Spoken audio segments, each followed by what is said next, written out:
Thank you so much for spending this time with us. This is an awesome thing for our guys to hear your story. I guess one of the first things I want to start off, just so if some of our guys haven't heard your story, if you could share some of that. So I played at a very small high school in New York, not a heavily recruited area. More known for baseball, lacrosse, other sports. It's not like Texas football or anything like that. My only real opportunity was to play at a Division III school. Hobart had been recruiting me. They were the best academic school that I could get into at the time. So they had a phenomenal football program, good academic school. So for me, it was an easy choice. I think I started my sophomore year, and then from there, I played left tackle and garnered enough interest from NFL scouts that they would come to visit Hobart and watch me practice. And then from there, I got invited to an all-star game, the Senior Bowl in Mobile, Alabama. Because I performed well there, I went to the combine in Indianapolis, and then fortunately for me, I ended up getting drafted by the Bucs in the second round, which I think still holds is the highest Division III draft pick in NFL. Yeah, okay, you guys are nodding your heads. So yeah, you guys have done the research. Okay, so yeah, so that still holds up. I was wondering if you could go more in depth on your recruiting process in high school. Yeah, they'd have guys pop up on their list that were like all section or all league or all state, all districts, whatever it is. And based on that, they would, call high school coaches and say, hey, how is this guy? Can he play at the next level? How is his grades? What's his character like? And then from there, you get introduced to the schools and they ask for highlight tapes and that kind of stuff. So you send your highlight tapes out to all these colleges. And then from there, you do your recruiting visits to all the schools. And then it becomes a process in which schools are trying to, bring you in and show you all the bells and whistles that they have. Talk about your journey of being drafted into the NFL. I didn't really even think that playing in the NFL was an option up until junior year in college. And that was because 2 scouts from every NFL team will go to every college, every level, from D1 to NAIA, D3, D2. Really, and they'll call up the coaches at each program and say, "Hey, do you have anyone that can play at the next level?" And if there are, those 2 scouts will come by. They'll do a very brief testing. They'll see, how fast can you run a 40? What's your height and weight? They had me do a Wonderlic test, and that was about it. And from just those small measurements, they gave me a grade. So one first round, second round, third round, that kind of grade, or free agent grade. For me, I was fortunate enough to get a free agent grade, which means I wasn't likely to get drafted. But after the draft, teams would invite me in to sign as a free agent. From there, because I got that grade from those 2 scouts, every single team came to Hobart. And every single team from there puts their own individual grade on you. So for me, I was fortunate the Bucs had a higher grade, but the Pats had, let's say, a 4th round grade, and Seattle had a 5th round grade, and then from there, it was about going to the Senior Bowl and Combine to elevate my grade. What are your thoughts on having a player like Tom Brady join your team? There's so much excitement here in Tampa because obviously the GOAT, right? I mean, he's one of the best players of all time. So, yeah, just having him down here I think is huge for us. I mean, he thinks that he can win with this team. He came down because he felt that the talent level is high. It just needs a little bit of direction, and we're fired up to have that direction. Did you play any other sports in high school? I did. I played mostly basketball in high school and basketball and football, obviously. But I think for me, the biggest advice that I could give high school athletes is to play multiple sports. At the time, I thought, sticking to one sport, I was going to be the best at that one sport. I played all year round. At the time, I wanted to play basketball, right? So I could. My freshman year, I was playing AAU basketball, doing basketball year round. And it was actually the football coach who convinced me, said, hey, if you play football, you're actually going to get better at basketball. Like, believe it or not. And it ended up working out. It was true. I became a better basketball player and a better football player because of it. Why do you think you ended up picking football over basketball? For me, it was where my ceiling was. So I understood as a basketball player, I'm 6'4". I was a big man. So the ceiling is pretty low as far as what level I could play at, right? So in my abilities, I wasn't going to be a very good basketball player as a big man. And I realized as an offensive lineman that I had a much higher ceiling. And I had people around me that were able to point that out, obviously coaches. And because I had that, that's ultimately why I picked football. We have another question from the audience asking about your what your post-NFL plans are and how your Hobart education has prepared you for that. I majored in economics at Hobart. I think for me, I really love a passion of mine is making sure that guys in the NFL are financially independent and financially secure after they're playing. I've been asked some really bad questions by some reporters, and you guys are 10 times better than reporters I've been dealing with recently. I can't thank you enough, Ali. I appreciate you guys. I appreciate the questions. I really do. I wish you guys the best of luck when you're able to play again as well. Well, thank you so much to Mallory and her castmates. And hi, Ashley and Jillian. Thank you so much for having me. I am from outside of Philadelphia, Pennsylvania. I started getting into acting and theater about the age of 9 or 10. I went to college after high school to Marymount Manhattan College. I started out in the theater program for 2 years, and then I went and did a play called Torch Song Trilogy in D.C. And then I came back and continued college and actually graduated with a communications degree in PR. And then just, continue to audition for Dear Evan Hansen. And I started out with Dear Evan Hansen doing understudying the 3 boys in the show, Connor, Jared, and Evan.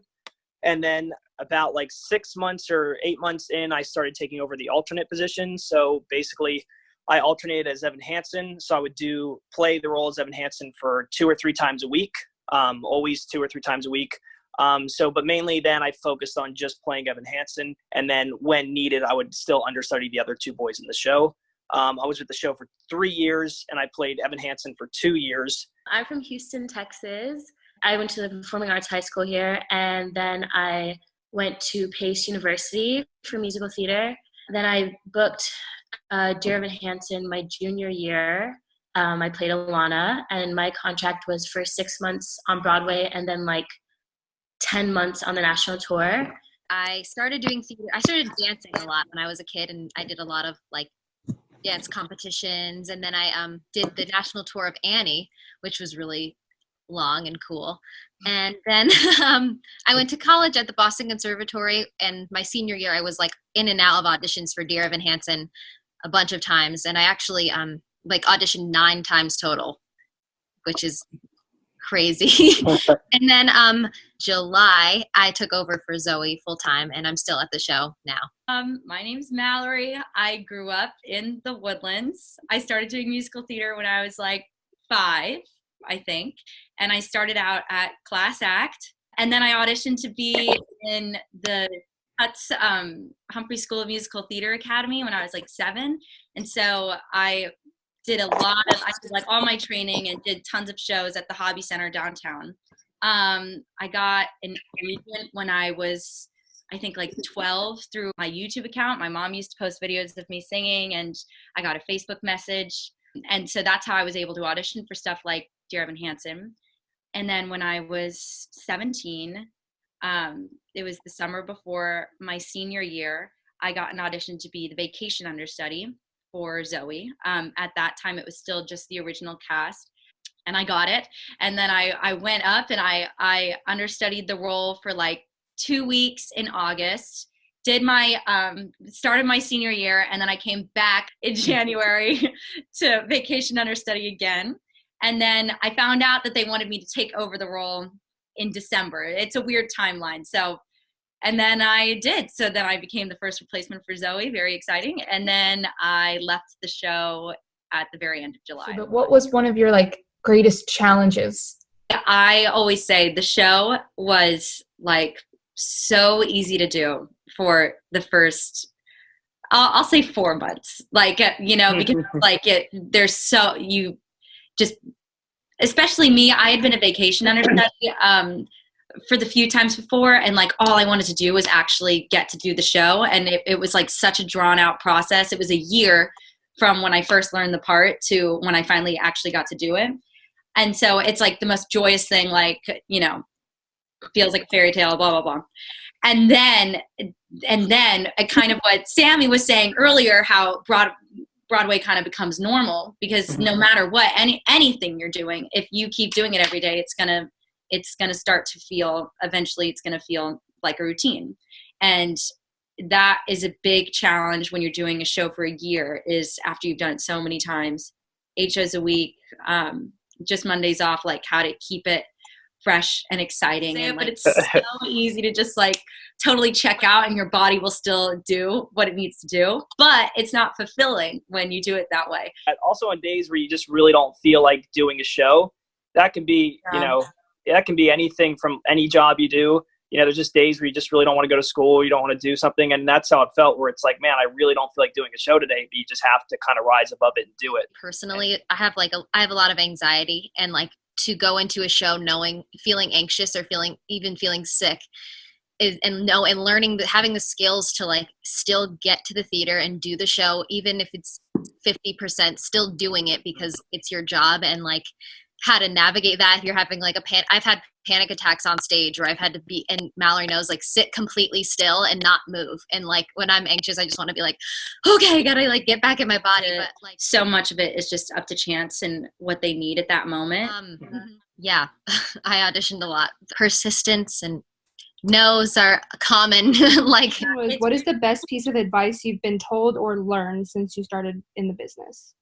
Mine is probably, it's from Michael Park, funnily enough, who played the dad. A bandstand was across from the theater at the time, and Laura Osnes was starring in it. And we were kind of in the blue room, and he was looking across, and he was saying, "Oh, I've worked with Laura Osnes a lot. She works so much." But then he said, "You want to know why she works so much?" And I was like, "Why?"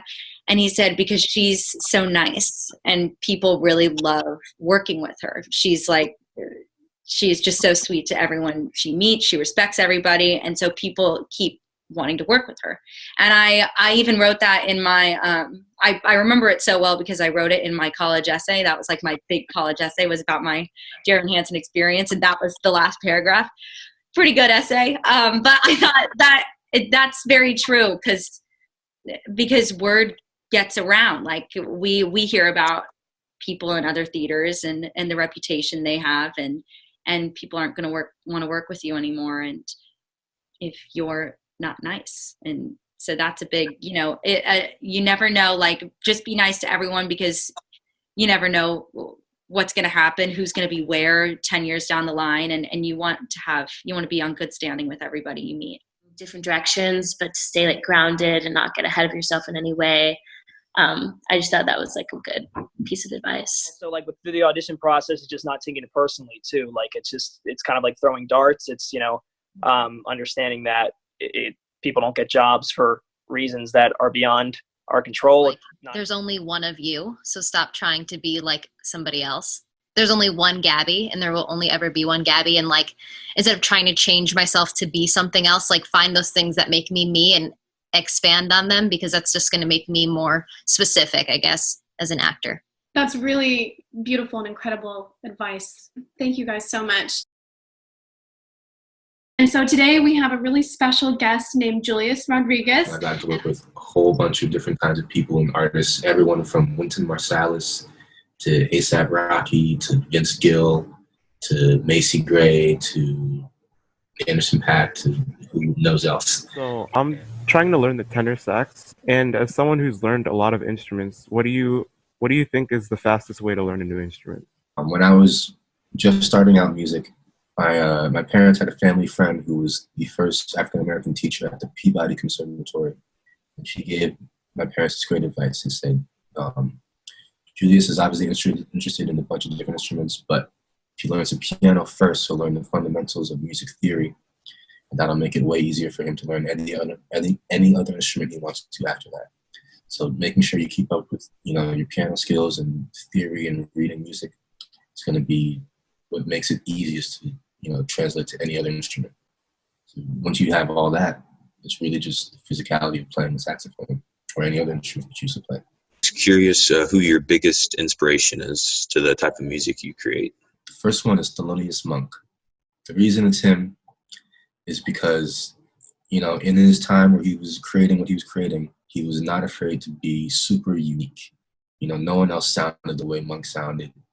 Stevie Wonder is important to me because he sort of transcended everything, transcended genres, transcended, you know, the technology that, you know, he was forced to being used at the time. Stevie Wonder started off very young, you know, little Stevie Wonder had his first #1 hit when he was 11 or 12. And so he was signed to Motown Records. And as he got older, he started to have more ideas about what he wanted to do musically. But the record label, you know, didn't really want him to be writing his own songs or doing all the stuff he wanted to do. And since he was a minor, he had a certain kind of deal where he wasn't able to get any of his money until he turned 18. So he, you know, was pushing to do his own original music, and label wouldn't let him. And finally, his deal was over. I think it was 18. He was 18, and he got all this money from, you know, being so successful as a young kid. And he used that money in the next 3 years to create so many songs, doing whatever it was he wanted musically, whatever it was he wanted sonically, wrote about whatever he wanted, and he made 4 albums. And those albums were released later, again, on Motown. I call them the golden period. Music of My Mind, Talking Book, Inner Visions, and Fulfilling This First Finale. He did all those songs, recorded them in like a period of 2 years, and then released them over the next 5 years. And those 4 albums, along with Songs in the Key of Life, are just like standard classic music that everyone loves. Everywhere you go, people know Superstition or whatever, Sir Duke, any like classic Stevie Wonder songs are very classic because he was able to have, you know, full creative reign of what he was doing. What makes you is what's different from everyone else. So that's what inspires me, just seeing everyone and how like serious they are in their individuality makes me want to just hone in on mine even more. It's so awesome that you say that, because we were talking to some cast members from Dear Evan Hansen. The theme emerged about individuality. Every answer to all the questions was just like, be you, be you. You're not a type, you're you. And what's cool about that is that's essentially what you're saying. To be successful in a creative industry, just be you, be who you are. When I was young, I wanted to go to film school. I wanted to do live action film, and I applied to the live action film department of CalArts and the film department at USC. And I got a letter right away because I'd sent in a bunch of my artwork along with I sent films, I sent art, I sent a personal statement and everything. And CalArts wrote back and said, hey, the film school is very small here. We don't know whether we're going to have room for you, and we're not deciding that for a while. But we showed some of your art to the animation school, and they said they will take you right now. And I thought, wow, that's the best animation school in the world, and they're taking me before they even make decisions on other people. I don't want to go into animation, and I threw that letter away. And and so I ended up going to USC, and then years later, I'd just always been able to draw, and there was a time where I was just making a living doing art for just freelance. And I just started. I took a job doing storyboards for the Teenage Mutant Ninja Turtles, and then I took another job doing that. And I just continued to do that, and I just sort of fell into animation, and I got hired in-house on The Simpsons when I was down to like my last $200 in the bank. I'd had a long period where I didn't have any work. And the Ninja Turtles had ended, and my freelance had sort of dried up, and I was down to my very last $200 in the bank, and I got hired to write a low-budget slasher movie and draw on The Simpsons in the same week, and I did both of those things. The first 2 weeks on The Simpsons, I was learning how to draw animation in a studio setting. All day, I'd come home, I'd eat dinner, I would write about 10 pages of this slasher movie, and that's what I did for that first 2 weeks. At the end of that 2 weeks, I I turned in the script, and I was told that I could direct that movie if I wanted to, but they were only going to pay me like $5,000, and I was going to make much more than that the rest of the year on The Simpsons if I stayed there. And I suddenly realized, wait a minute, I like every single person I work with on The Simpsons, and all the time I had spent trying to get work in the live action industry, I felt like there weren't a lot of people that I really wanted to have lunch with, or just hang out with.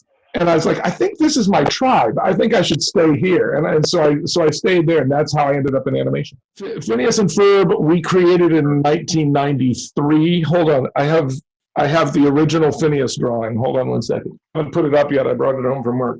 So I drew this in a restaurant on butcher paper, where they have butcher paper on the table, and I tore it out and took it home that night because I liked it so much. But that was 1993. We didn't sell the show till 2005, and it didn't go on the air. It didn't go on the air till 2008. So I have to say I love your show. Excellent. And my favorite character was always Perry the Platypus. So my question is, would you ever consider doing a Perry-based comic? And if so, what would you do with it, and who would you do it with? If we had been doing this at Nickelodeon, I think there would have been a whole Phineas and Ferb comics thing. Perry's a hard one to do in comics. We even tried to do a show that centered around Perry, and it was just very difficult because he doesn't talk at all. You can do a main character like Gromit in the Wrong Trousers and Curse of the Were-Rabbit and those movies. He's a character that doesn't talk, who's one of the main characters, but they have a lot of time to animate that so he doesn't really have to talk. Perry sort of depends on Doofenshmirtz monologuing, and him. Perry has very few real expressions. He's sort of just, he's always just very straight-faced, and we get humor out of that. It's harder to do that if he's the main character. The best way to break into voice acting is sell a show and then hire yourself. I think it's really the best way. Perry the Platypus, what an unexpected surprise. And by unexpected, of course, I mean completely expected. I really like Phineas in just his absolute optimism and his just sense of creativity. But I think that Perry the Platypus and Ferb are probably my two favorites because they just don't talk much. And, like Ferb especially, when you create a character, you create a expression sheet for him so that all the artists know how he looks when he's happy, how he looks when he's sad, how he looks when he's angry, how he looks when he's confused. You do this whole thing so that they have an idea of how the face goes. Well, for Ferb, it's the same drawing. We literally printed out an expression sheets of happy, angry, confused, sad, everything like this, and it's just that same blank stare that he gives everything. Like when I first drew that picture of Phineas, my wife asked me, "Ooh, who is that?" And I said, "That's Phineas. This is the show I think I'm going to sell someday." I literally said that, which I'd never said about anything else, because he looked so specific. He looked, it's like a character based on a triangle. I never thought that, I'd never seen one of those before. So he jumped out at me. And so I always feel like the ones that stick with me are going to stick with somebody else. And I think that's how I choose mostly. It's like, is it something that I can't get out of my head? Maybe other people won't be able to get it out of their head. Why did you choose a platypus? There's a concept that the guys who created Shrek have a concept that they talk about called mental real estate. And what that means is that before Shrek, everybody knew the word ogre. That word has sort of existed in all these different languages and stuff. But so all over the world, there's people who know the word ogre, but they don't have a specific ogre in their mind when you say the word ogre to them. They all have different ideas of what an ogre might look like, or they don't have any idea of what an ogre might look like. And now, if I ask anybody in this chat what they think of when you hear the word ogre, what do you think of? Shrek. Shrek. So they have claimed that piece of mental real estate all over the world. When we heard them talk about this once, and I leaned over to Swampy. It was like right before the show came out, and I said, "You know, we're going to own platypus, don't you?" And he said, "I hope." And you know what? We freaking own platypus for an entire generation of people. When you say a platypus to somebody, what comes into their brain is a little teal guy with the fedora on. But so, like, what skills or programs did you need to like learn or get used to like pursue animation? I would definitely learn Storyboard Pro. I think that's the industry standard. Is what everybody is using now. I would learn Photoshop, Storyboard Pro. I would take lots of figure drawing classes and any animation classes you can take. The good thing now is that anybody can do animation. You can just set it up and you can do it on your computer. I can recommend 3 books that everybody has. One is called Cartoon Animation by Preston Blair. One is called How to Draw Comics the Marvel Way by Stan Lee, which is the worst title to one of the best books on art in general. There's 2 pages in there that explain perspective better than any book on perspective that I've seen. And then there's another one called The Animator's Workbook by Richard Williams, that is a little more in depth. If you really want to animate, that's something that that I've read cover to cover several times. But those first 2 are in every animator's bookshelf. So you do like a really great job on Fantasy for playing Dr. Doofenshmirtz. Like everybody loves that. It's so great. Thank you very much. I'm overclamped. Can you guys see that? So here, this is Phineas as a triangle. And you're in Photoshop doing this, right? Yeah, and this is Doofenshmirtz. So they're very similar. There's a whole theory going around the internet, which is sadly not true, that Doof and Phineas are related. That he's like his actual birth father. But we actually made that impossible in the show. So there you go. But really, it's once I drew this character, I knew how he would act. I made him sort of like the first season. He's sort of vaguely Germanic, it's a little Eastern European. His accent gets a lot less in the second and third season, and it's really just about the shrillness of his voice. When I listened to first season, I was like, oh, I gave him much more of an accent that first season. That I got sort of lazier with it as it went on. But I tell people it's because, well, he was assimilating. He was, and so Phineas is a triangle, Ferb's a rectangle that's a little bigger on top than on the bottom. And he's got this sort of weird shape of his hair, which is like a star streaking across the sky. Perry the Platypus is just a flat out rectangle like this. There we go, with the fedora. So most of the characters, how they talk, are all sort of based on what I think they sound like.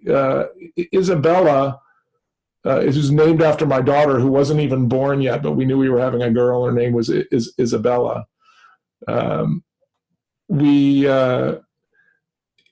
Isabella, we auditioned like 50 people for the second person to come in was Allison Stoner.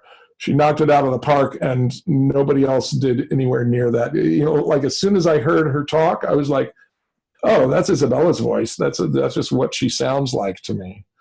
So there you go. And Candace, so the girls are more rounded, and the boys are more.